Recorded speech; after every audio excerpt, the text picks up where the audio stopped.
and we're back again for Romford Horror Festival, day one. We've just seen our first short of the day, The Oval Portrait, and we're sitting with director Frank Messley, who's come all the way from Belgium, I believe, the land of Jean-Claude. Yeah, that's right. and how was that today, seeing that up there in an audience with it up on the screen?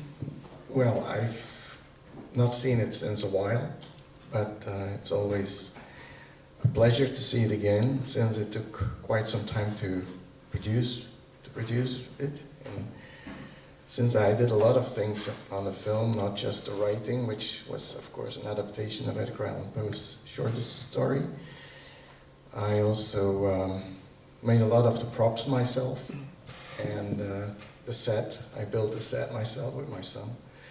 So, and then the directing and costumes and so the directing was the easy part for you? No, it wasn't.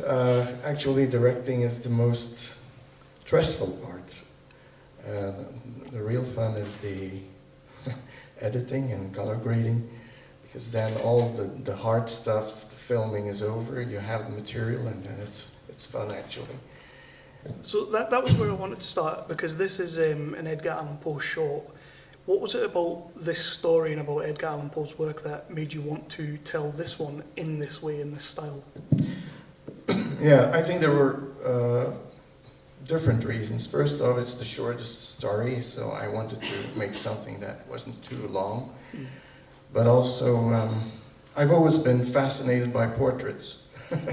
My father was a photographer, a professional photographer, and as a kid, the house was full of portraits. And as a very small kid, it was always very weird and creepy to see these people watching you, and wherever place you went, they kept watching you, they followed you.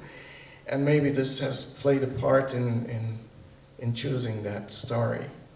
I must say that I got acquainted with Poe's stories when I was about 15 years old.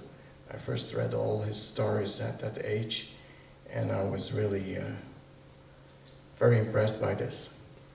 What is it about his works that you think, because we've got a couple of shorts this year that are Edgar Allan Poe stories, we've had a couple in the past as well, but what is it about his works that you think people keep coming back to making movies from, projects from, and it almost seems timeless as well, so why do you think?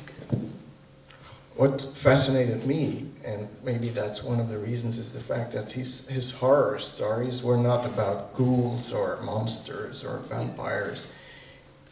I'm not going to say it's possible, but he always stayed on the edge between possible, the border between possible and not possible. And that's probably why I think I was so fascinated, because that would make it really creepy. And yeah, I don't know. Also, of course, the style, his writing style is great.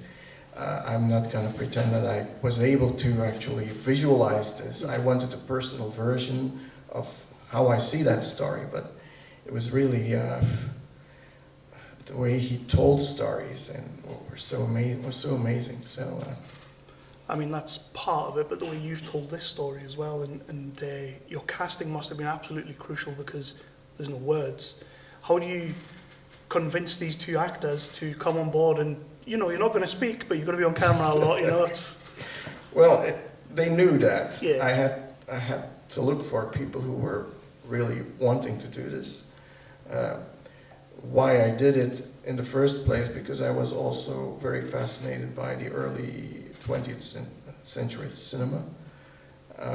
There are some particular films that I like very much, like, for instance, the French Jean Epstein Usher movie from 1928. And I think Poe is a universe, it's very dreamlike, it's oniric, as they say. It's very surreal, and I don't know how I could have brought that same atmosphere with words. When we see images and we hear music and sounds, it's like a dream. I'm not going to say there are no words in dreams, but I think it was the best way to do it. We're going to go over to the audience in a second, but first of all, I want to know, any actor or director or anyone can tell me what's wrong with that movie. sat in here in the cinema today watching it up on the big screen, said you hadn't seen it for a little while. Is there any moment on that screen that you just think is absolute perfection? You love it, you think it's fantastic? There is one shot that I always had in mind, which was the shot with the autumn leaves, which is of course very strongly symbolic because she is there is a transformation going on. There's always life and death returning, a cycle. And as he created the painting, I actually wanted to use, at first, leaves falling. That was my initial idea. But when I was editing it, I thought I was rewinding, or better, moving the cursor, and I saw this very weird effect of these leaves going back to the ceiling. And that was also symbolic. I thought it brings that same feeling of life, death, always returning. So I like that visual, the visual aspect of it. I like it very much. So would you say that's kind of what, when people watch it, you want them to take away from it, is that sort of... A dream. I want just something, images, sound, and a couple of moments to escape in a dream world. I know it's not real horror.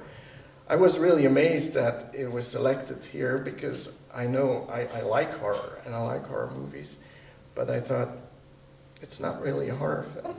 I wanted it to be more like a dream. Mm. But of course, the source material is an icon of horror literature, and that's maybe why I just wanted. Well, we're happy you submitted because we wanted to show it, so there you go.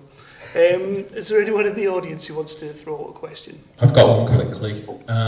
Well, I say quickly. You said it took quite a long time to come together. How long did the shoot take, and then how long did the post-production take? The shoot took about, well, it's difficult to know how long it took. With actors, it was about a week and a half. But I already shot a lot of material without actors, like the whole first part of the film, which shows, in fact, the painting coming back from total decay to an immaculate painting that is growing back to life when these people approach the castle. So all these different shots of the castle, and there is also a matte painting. The tower exists somewhere in Belgium, but all the rest was matte painting, so I combined everything. That were days, that were many, many days traveling to the Belgian Ardennes. There's even a shot from Berlin at a cemetery in Berlin in Germany, the angel, which is more like Art Nouveau angel. So it probably took 2 months to get all the material, the shots together, but it took me many years to work on it. I mean, also building the set was probably work of 2 months. And also because a lot of it I did alone, so I did it myself. It's a beautiful film, and I think a real testament to your personal hard work, so well done. Okay. Have we got any questions out here? Oh, hang on. One just here. Thank you. Just another quick question then. Congratulations on a beautiful film. It's very dreamlike. Can I just ask about the sound design, which was beautiful? How did you work together with the sound designers? Well, it was, since it's a silent film, it's all music and sound effects. The music that I always wanted to use was definitely a piece of Bela Bartok, which I think, for some reason, Bela Bartok, Poe, and The Fall always came together with me every year. This are three things that I think are that match for some reason.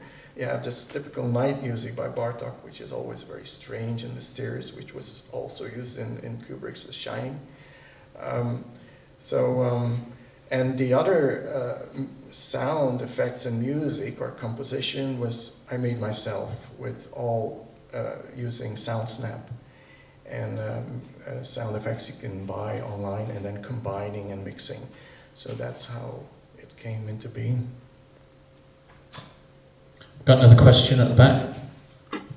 Hi, congratulations on the film. I just wanted to know how you approached funding for this film. Did you self-fund or did you apply? I financed it completely myself. Wow.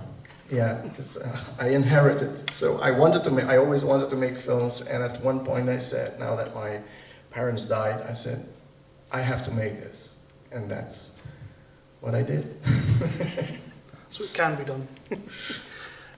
One last question I have as well is, you've done Poe stories before, you've done this Poe story now, I believe you're working on another one. Yes. Is there a story out there that Poe did that you're dying to do but maybe don't want to tackle quite yet? By Poe? Yeah. There are many stories. My favorite Poe story I wrote a screenplay for a feature film for is Lygia, which I integrated a little bit here in that short film. That's probably my favorite. Usher, of course, is also amazing. So these are the two.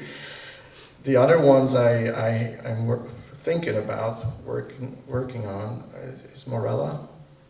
I particularly like the romantic love, desire object, you know, the woman that's elusive and always dies. In most of his stories, the women die. Yeah, probably that type of films. There is another one, of course, The Pit and the Pendulum, which is also amazing to work out, but I would like to work it out in a very original way. There are, for instance, with this film, things that I did which are not in the story. Like in the story, the tower room is full of paintings.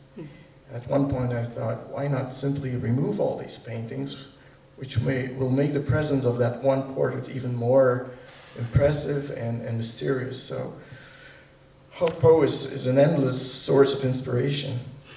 But I'm currently working on another short film now, which is more inspired by, not an adaptation at all, but it's inspired by Henry James, a story by Henry James. Wow. Well, thank you for submitting the movie, and most of all, thank you for letting us show it today. I think it was a great way to kick off the festival, a nice visual spectacle to get us going. So thank you so much for letting us have it. Thank you for selecting it and showing it.